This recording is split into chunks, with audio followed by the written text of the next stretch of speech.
Ce matin, alors que la lumière douce traverse les rideaux et que le silence de l'aube enveloppe encore nos rues, je voudrais t'accueillir dans un moment de grâce.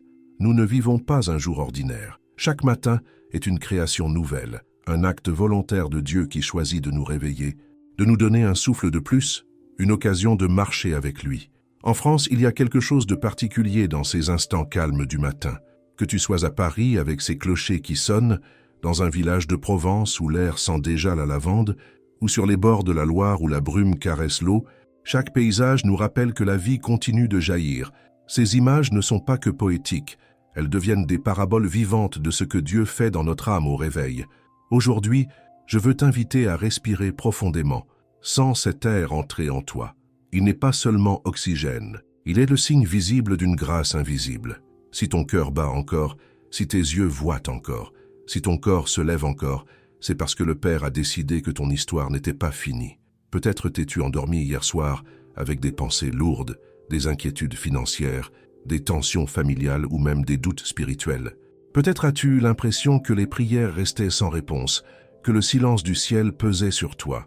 Mais écoute bien, si tu es debout ce matin, c'est parce que Dieu a déjà prévu un nouveau chapitre. La parole nous le rappelle dans le livre du prophète Jérémie. « Car moi je connais les projets que j'ai formés sur vous, dit l'Éternel, projets de paix et non de malheur, afin de vous donner un avenir et une espérance. » Jérémie 29, 11. Ce verset, que nous avons peut-être entendu 1000 fois, prend une force particulière au lever du jour. Il dit que Dieu a des projets précis pour toi.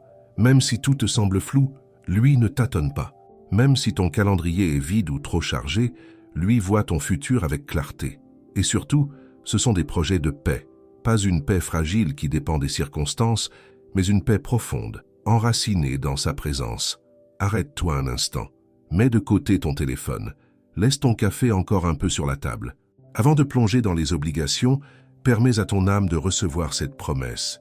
Dieu n'a pas oublié ton nom. Dieu n'a pas abandonné tes prières. Il travaille, parfois en silence, parfois dans l'ombre, mais toujours avec fidélité. Lève les yeux de tes problèmes et fixe-les sur ses promesses. Imagine ton jour non comme une répétition monotone, mais comme une toile encore blanche que le Seigneur veut colorer. Chaque heure peut devenir un signe, chaque rencontre une bénédiction, chaque défi une opportunité de voir sa main. Alors répète doucement, comme une prière personnelle. « Seigneur, merci pour ce jour nouveau, merci parce que tu m'offres un avenir, même quand je ne vois pas encore le chemin. Aujourd'hui, je choisis de marcher dans l'espérance. » Laisse ces mots descendre dans ton cœur. Laisse-les remplacer les pensées négatives. Laisse-les devenir la musique intérieure de ton matin. Car ce jour, oui, ce jour, est déjà porteur de promesses. Il existe des matins où l'âme a besoin d'entendre quelque chose de neuf, un mot qui perce la grisaille de la routine. Et aujourd'hui, ce mot vient d'Isaïe. « Voici, je vais faire une chose nouvelle, qui est déjà en germe. Ne la voyez-vous pas? Je mettrai un chemin dans le désert, des fleuves dans la steppe. » Isaïe 43, 19. Ces paroles, vieilles de plusieurs siècles, résonnent avec une force étonnante dans notre quotidien moderne. Nous connaissons, ici en France, la beauté de nos forêts, la fertilité de nos plaines, mais aussi les moments de sécheresse, les rivières qui s'assèchent l'été, les champs qui attendent la pluie. L'image du désert n'est donc pas étrangère. Chacun de nous traverse des saisons de stérilité intérieure, où rien ne semble pousser, où l'avenir paraît aride. Et pourtant, c'est précisément dans ces terres sèches que Dieu promet d'ouvrir un chemin. Pas une autoroute humaine faite de béton et de logique, mais un passage invisible, inattendu, où lui seul sait conduire. Pense-y, un fleuve en plein désert, de l'eau jaillissant là où tout semblait mort. Ce n'est pas une belle métaphore seulement, c'est une vérité spirituelle. Dieu est capable de transformer ce qui paraît sans issue en source de vie. Là où tu voyais une fin, il prépare un commencement. Imagine ta propre vie comme une campagne française en hiver. Les arbres sont nus, la terre semble endormie, les jours sont courts et froids, tout paraît figé. Mais en réalité, sous la surface, la sève circule encore. Les racines travaillent en silence. Et bientôt, au printemps, tout refleurira. C'est exactement ce que Dieu est en train de faire. Même si ton extérieur semble immobile, ton intérieur est préparé pour éclater de vie. Alors, je t'invite à fermer les yeux un instant. Visualise les déserts de ton existence. Une relation brisée, une santé fragile, une prière encore sans réponse. Mets-les devant Dieu Et maintenant, ose imaginer un fleuve traversant ce désert. Ose voir l'eau pure couler, arroser, redonner souffle à ce qui semblait perdu. Car la promesse d'Isaïe n'était pas une figure du passé. Elle est vivante aujourd'hui. Elle t'appartient ce matin. Et voici la clé. Ce n'est pas toi qui dois créer l'eau. Ce n'est pas toi qui dois ouvrir le chemin. Tu n'as qu'à croire, qu'à marcher, qu'à recevoir. Dieu prend la responsabilité d'accomplir ce qu'il a promis. Peut-être dis-tu, oui, mais je n'ai pas la force de croire. Alors, rappelle-toi, même une foi minuscule, comme un grain de moutarde, suffit pour déplacer des montagnes. Dieu ne te demande pas d'apporter un océan de certitude. Il te demande juste d'ouvrir une brèche de confiance. Et à travers cette ouverture, son fleuve peut entrer. Alors fais cette prière avec moi, Seigneur. Dans mes déserts, je t'attends. Ouvre le chemin que je ne vois pas encore. Fais couler ton fleuve dans mes lieux secs. Je crois que tu peux transformer mon aridité en fertilité. Je t'offre ma faiblesse et je reçois ton renouveau. Laisse ces mots descendre dans ton âme comme une pluie douce.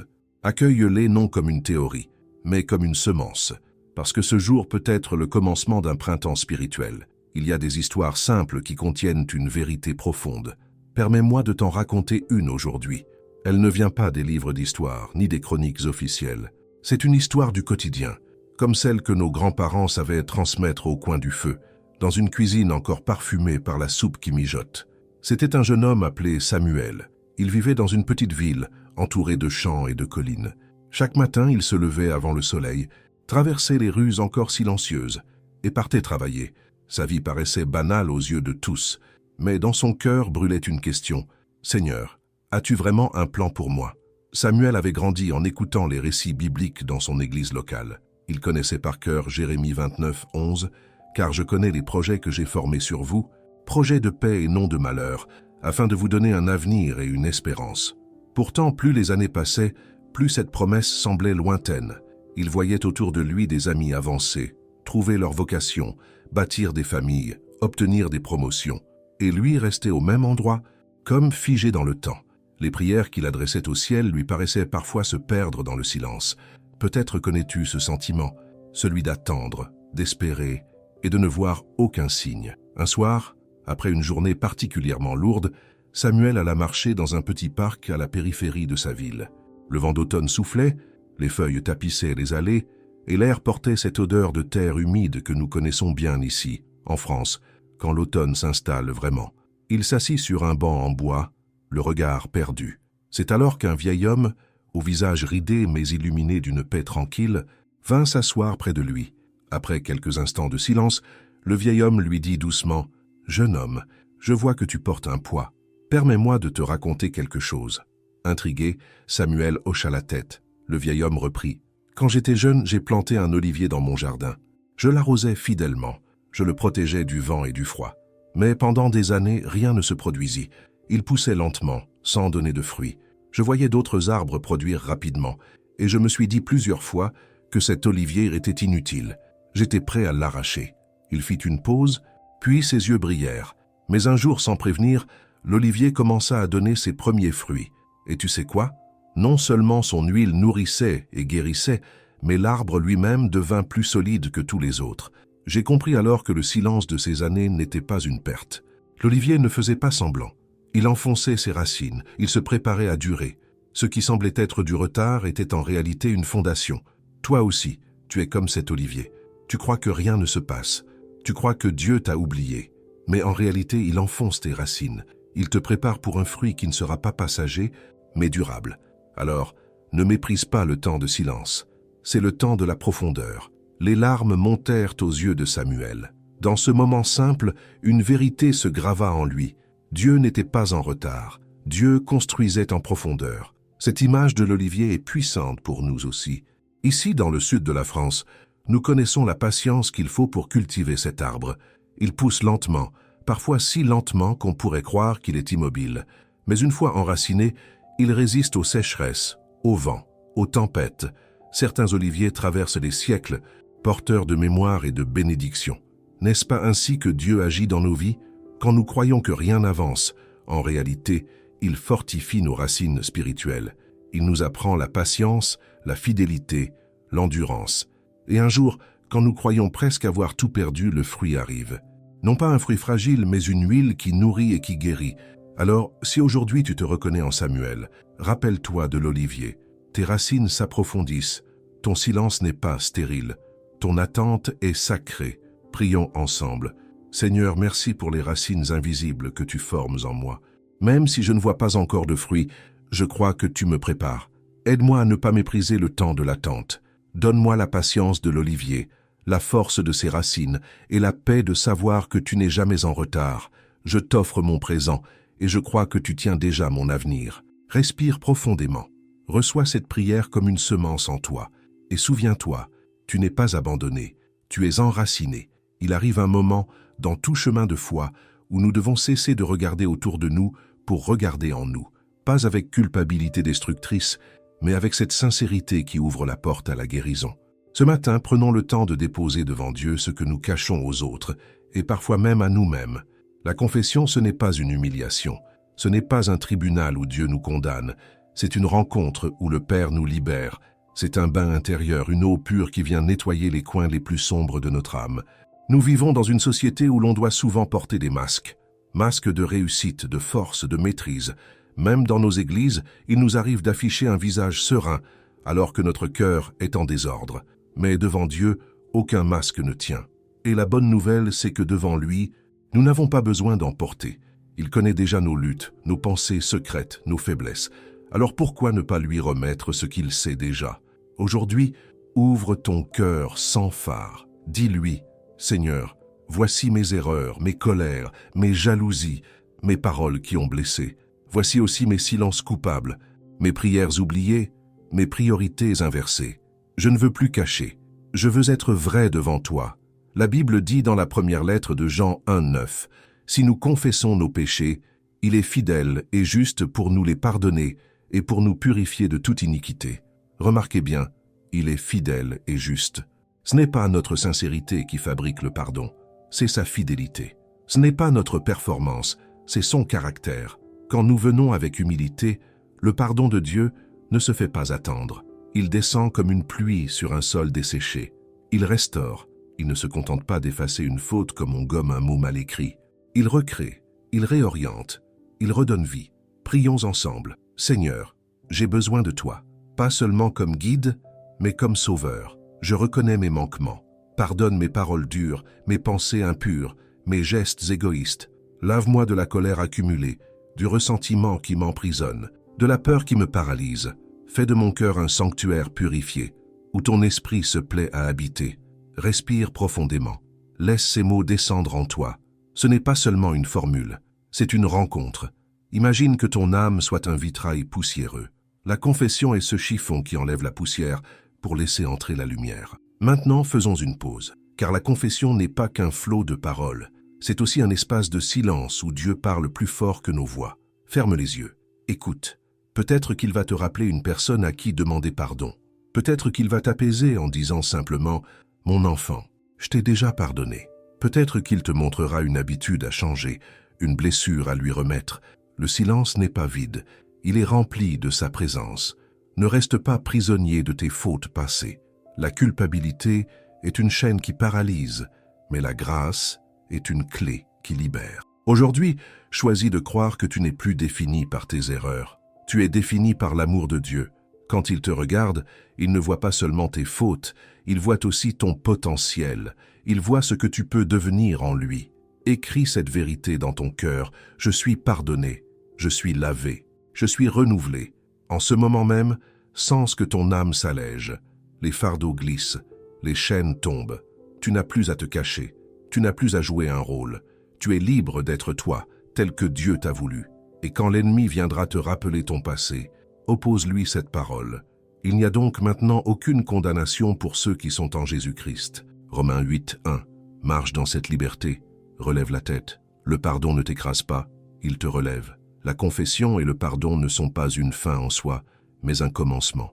Comme la pluie qui prépare la terre pour la semence, ainsi le pardon prépare ton cœur pour recevoir les promesses de Dieu. Alors avance. Le passé est lavé, le présent est purifié, l'avenir est ouvert.